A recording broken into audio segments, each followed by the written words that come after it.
Il peut sembler contradictoire qu'un Dieu qui est amour puisse aussi haïr. Pourtant, c'est exactement ce que dit la Bible. Dieu est amour, 1 Jean 4,8.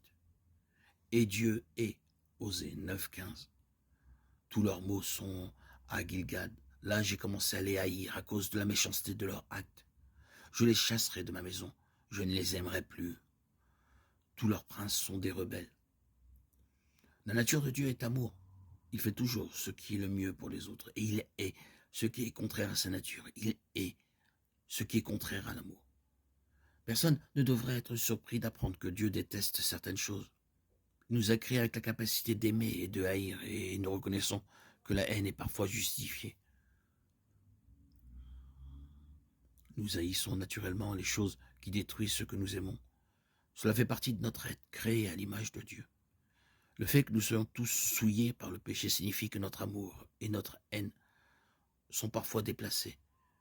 Mais l'existence de la nature pécheresse ne nie pas notre capacité donnée par Dieu à aimer et à haïr. Il n'y a aucune contradiction entre le fait qu'un être humain puisse aimer et haïr. Il n'y a pas non plus de contradiction entre le fait que Dieu puisse aimer et haïr.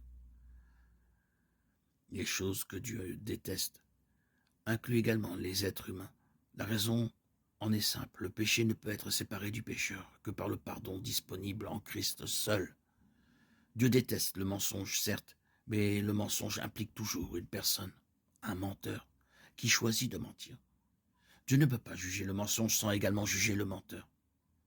Avant qu'une personne ne se répande et ne croie au Seigneur Jésus-Christ, elle est l'ennemi de Dieu.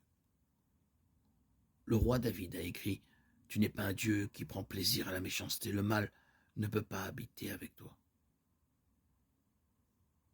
Lorsque la Bible parle de la haine de Dieu, l'objet de sa haine est le péché et la méchanceté.